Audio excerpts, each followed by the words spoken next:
تشریف لے گئے گھر پہ تو ایک دین تھا، حضرت حسن رضی اللہ عنہ حضرت حسین رضی اللہ عنہ کو پکڑنے جا رہے ہیں، حضرت حسین بھاگ رہے ہیں، حضرت حسن بھاگ رہے ہیں، وہ دین کے پیچھے ادھر سے ادھر ادھر سے ادھر، اللہ کے نبی صلی اللہ علیہ وسلم جان بوجھ کر پکڑو تو وہ ادھر بھاگ رہے ہیں، ادھر پھر آپ صلی اللہ علیہ وسلم جا رہے ہیں پکڑو تو ادھر بھاگ رہے ہیں، اسی طرح بچوں کی طرح آپ صلی اللہ علیہ وسلم حضرت حسن حسین رضی اللہ عنہ سے کھیل رہے ہیں۔ یہ ہے آقا سرکار دو عالم صلی اللہ علیہ وسلم کی حضرت حسین سے محبت۔ حضرت حسین کا واقعہ بڑا لمبا ہے، شہادت کا واقعہ بڑا لمبا ہے، ممکن نہیں ہے اس تھوڑے سے وقت میں آپ کے سامنے عرض کرنا، البتہ میں پہلے بھی کئی سالوں سے آپ کے سامنے مفصل یہ قصہ سنا چکا ہوں کہ کس طرح حضرت حسین رضی اللہ تعالیٰ تشریف لے گئے اور پھر کیسے کون پہلے نکلا، جنگ کا پورا نقشہ میں نے آپ کے سامنے پہلے رکھا ہے، 3 4 جمعہ تک میں آپ کے سامنے بیان کرتا تھا اور پورا نقشہ آپ کے سامنے رکھتا تھا کہ پہلے کون شہید ہوا، اس کے سامنے کون آیا، دوسرا کون شہید ہوا، یہ ساری واقعات میں پہلے آپ کے سامنے بیان کر چکا ہوں۔ اب مختصر سا واقعہ آپ کے سامنے عرض کر دوں کیونکہ 10ویں محرم آ رہی ہے اور 10ویں محرم سے بہت سارے واقعات تعلق رکھتے ہیں، بس انبیاء علیہ السلام کے واقعات بھی اس سے تعلق رکھتے ہیں۔ حضرت آدم علیہ السلام کی توبہ اسی 10ویں محرم کو قبول ہوئی، حضرت ادریس رضی اللہ تعالیٰ حضرت ادریس علیہ السلام کو اونچا مقام علیہ جو اونچا مقام ملا 10ویں محرم کو ملا۔ حضرت نوح علیہ السلام کی کشتی جب پانی آیا اور طوفان آیا تو پانی پر چل رہی تھی، کہیں زمین نہیں مل رہی تھی، اور حضرت نوح علیہ السلام نے دعا فرمائی تو 10ویں محرم کو جودی پہاڑ پر اللہ تعالیٰ نے ان کی کشتی کو ٹھہرا دیا اور طوفان سے ان کو بچا لیا اور طوفان سے ان کو نجات دی۔ حضرت ابراہیم علیہ السلام کو آگ سے نکالا گیا، وہ بھی 10ویں محرم تھی۔ حضرت سلیمان علیہ السلام کی حکومت ختم ہوئی اور پھر حکومت جب واپس ملی تو وہ دین بھی 10ویں محرم تھا۔ حضرت داؤد علیہ السلام کی دعا قبول ہوئی، وہ دین بھی 10ویں محرم تھا۔ حضرت یعقوب علیہ السلام کو حضرت یوسف سے ملاقات ہوئی، وہ دین بھی 10ویں محرم تھا۔ حضرت یوسف علیہ السلام کو جیل سے رہائی ملی، وہ دین بھی 10ویں محرم تھا جو آنے والی ہے۔ اور آگے چلی حضرت عیسیٰ علیہ السلام کو آسمانوں پر اٹھایا گیا، وہ بھی 10ویں محرم تھا۔ حضرت ایوب علیہ السلام کو بہت بڑی بیماری سے اللہ نے نجات دی اور ان کو شفا عطا فرمائی، ان کو تندرستی اور صحت نصیب فرمائی، وہ بھی 10ویں محرم تھا۔ اور حضرت یونس علیہ السلام کو مچھلی کے پیٹ سے جو نکالا گیا وہ بھی 10ویں محرم کا دین تھا۔ یہ ہے 10ویں محرم سے واقعات کا تعلق، انبیاء علیہ السلام کا بھی بہت ہی زیادہ تعلق 10ویں محرم سے رہا ہے۔ تو 10ویں محرم بڑی فضیلت والا دن ہے، اس میں روزہ رکھنا چاہیے۔ میں آخر میں 2 بار میں آپ کے سامنے روزے کی فضیلت عرض کر دوں گا۔ الغرض حضرت حسین رضی اللہ تعالیٰ عنہ بہت لمبا واقعہ ہے، میں پہلے کئی مرتبہ آپ کے سامنے واقعہ بیان کر چکا ہوں۔ جب حضرت یزید نے اعلان کیا حکومت کا یا کہو خلافت کا تو حضرت حسین رضی اللہ تعالیٰ عنہ کو ولید نے جو مدینہ کا گورنر کا بلایا، بھائی ایسی بات ہے، حضرت معاویہ کا انتقال ہوا، آپ ایک کام کرو، بیعت ہو جاؤ۔ حضرت زبیر، حضرت عبداللہ بن عمر اور حضرت حسین، یہ 3 کے اوپر سوئی چل رہی ہے کہ ان کو کسی طرح آمادہ کیا جائے۔ حضرت حسین گئے کہ بھائی سب بیعت کریں گے، میں بھی بیعت کر لوں گا۔ ولید اچھا آدمی تھا، لیکن اس کے پاس جو تھا مروان، یہ بڑا بدبخت آدمی تھا، اس نے سارے جنگ کرائی، ساری جھگڑے کرائے۔ حضرت عثمان رضی اللہ تعالیٰ کی جو تھپا ہے، جو اسٹیم ہے، جو سکہ ہے، وہ اسی نے استعمال کیا تھا اور اسی سے ساری تکلیفیں کری، وہیں سے جنگیں شروع ہوئی۔ حضرت عثمان رضی اللہ تعالیٰ سے جنگ شروع ہوئی تو دور دور تک یہ جنگ چلتی رہی۔ یہ بدبخت اسی نے یہ سارا کروایا تھا، کروایا اسی کا تھا، مروان بن عبد الملک کا۔ الغرض بہت ساری لمبی تاریخ ہے۔ حضرت حسین رضی اللہ تعالیٰ نے دیکھا کہ حالات اچھے نہیں ہیں، مکے چلے گئے۔ مکہ میں کوفہ سے بہت سارے خط آئے کہ آپ آئے، ہمارا کوئی امام نہیں، کوئی نماز پڑھانے والا نہیں، کوئی زکوٰۃ لینے والا نہیں، یہ نہیں وہ نہیں، آپ آئے ہم آپ کی حفاظت کریں گے۔ 12,000 خط آئے۔ اتنے زیادہ جب خط آئے تو حضرت حسین رضی اللہ عنہ نے سوچا وہاں چلے جانا چاہیے۔ وہاں قریب جا کر دیکھا تو ماحول بالکل الگ تھا۔ جن کوفی لوگوں نے حضرت حسین رضی اللہ عنہ کو وعدہ کیا تھا، مسلم بن عقیل کو شہید کر دیا، پتہ چلا کہ بھائی ہمارے چچا کے لڑکے کو شہید کر دیا۔ اب یہ ساری باتیں سامنے آئی. حضرت حسین رضی اللہ عنہ 3 باتیں چاہتے تھے. سامنے لشکر تھا, اس کو کہا کہ بھائی 3 باتوں میں سے مجھے چھوڑ دو, میں کوئی بارڈر پر چلا جاؤں گا, کہیں اور جا کر بیٹھ جاؤں گا, یا پھر مجھے مکہ چلے جانے میں واپس چلا جاؤں گا, یا پھر مجھے یزید کے پاس چلے جانے دو, میں وہاں جا کر بیعت کر لوں گا, میں ان کے ہاتھ پر بیعت کر لوں گا. 3 میں سے ایک بات ہے. لیکن کچھ وقت لوگ تھے جو اس جنگ کو کروانا چاہتے تھے اور حضرت حسین رضی اللہ تعالیٰ عنہ کو شہید کرنا چاہتے تھے, اور کچھ منافق تھے جو حضرت حسین رضی اللہ تعالیٰ کے ساتھ منافقت کی تھی. اتنا عہد و پیمان کرنے کے بعد ان کو دھوکہ دیا. وہ کوفی لوگ تھے. حضرت حسین کی وفات کے بعد, شہادت کے بعد کچھ لوگ اپنے سروں کے اوپر مٹی ڈالتے تھے. بھائی کیوں ڈال رہے ہو؟ کہا ویسے ہی ڈال رہے ہیں, ہم کو افسوس ہے. تم افسوس کیوں کرتے ہو؟ اگر حضرت حسین کو شہید کرنے میں تمہارا ہاتھ ہے, یعنی کوفی لوگ تھے, تمہارا ہاتھ ہے, تو پھر آپ توبہ کر رہے ہیں, اور تمہارا ہاتھ نہیں ہے تو یہ سر پر مٹی ڈالنے کی ضرورت نہیں ہے.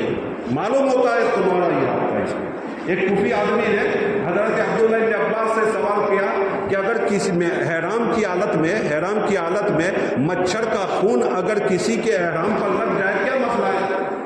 حضرت عبداللہ ابن عباس نے کہا یہ لوگ دیکھو یہ کوفہ کے لوگ ہیں. حضرت حسین کو شہید کر دیا, ان کے پورے خاندان کو شہید کر دیا, اس کا مسئلہ ان کو پتہ نہیں. ان کے مسئلے کی تو کوئی بات ہی نہیں کرتے کہ ہم نے اتنا بڑا جرم کیا ہے, اس کی سزا کیا ہے, اس کا گناہ کیا ہے, کچھ نہیں پوچھتے. ایک تھوڑا سا خون احرام پر لگ گئے, اس کے مسئلے پوچھنے نکلے یہ لوگ. یہ ہے حضرت حسین رضی اللہ تعالیٰ عنہ کو ان لوگوں نے جانے نہیں دیا. اس میں ایک آدمی تھا ذل جوشن, یہ بڑا خطرناک آدمی تھا. یہ کپچترا آدمی تھا. اللہ کے نبی صلی اللہ علیہ وسلم نے فرمایا تھا ایک کپچترا آدمی, یعنی جس کو کوڑ کی بیماری ہوگی, یہ میرے اس بچے کو شہید کرے گا, میرے اس بیٹے کو وہ شہید کرے گا. تو اس بدبخت نے شہید کیا. اس نے بہت اس میں رول کیا. اس میں بہت چاہتے تھے, دوسرے بھی لوگ چاہتے تھے جو سامنے جنگ کے لیے کھڑے تھے, وہ بھی چاہتے تھے کہ کسی طرح یہ معاملہ نمٹ جائے, حضرت حسین اپنی جگہ پر چلے جائے. لیکن اس بدبخت نے ایسی پلاننگ کی اور ایسے ہتھ کنڈے اپنائے کہ بالآخر جنگ ہوئی. حضرت حسین رضی اللہ عنہ شہید ہوئے. بہت لمبا واقعہ ہے, کبھی موقع ملا تو انشاءاللہ آپ کے سامنے اس کو مفصل بیان کریں گے. البتہ ایک بات اور, میں یہ پہلے جو بہت سارے لوگ یہاں موجود نہیں تھے, میں نے 10ویں محرم کے روزے کے بارے میں عرض کیا کہ آقا سرکار دو عالم صلی اللہ علیہ وسلم 10ویں محرم کا روزے کا اہتمام بہت زیادہ کرتے ہیں. حضرت عبداللہ ابن عباس کی روایت ہے کہ رمضان کے بعد جن روزوں کا اللہ کے نبی صلی اللہ علیہ وسلم اہتمام کرتے تھے وہ 10ویں محرم کا روزہ ہے. اور آقا سرکار دو عالم صلی اللہ علیہ وسلم نے فرمایا کہ تم دوسرے دنوں میں روزہ رکھو, محرم کا ایک روزہ دوسرے دنوں کے 30 روزوں سے بھی زیادہ ہے. اور حضور اکرم صلی اللہ علیہ وسلم نے یہ ارشاد فرمایا کہ مجھے غالب گمان ہے, مجھے اللہ سے یقین ہے کہ جو 10ویں محرم کا روزہ رکھے گا اللہ اس کے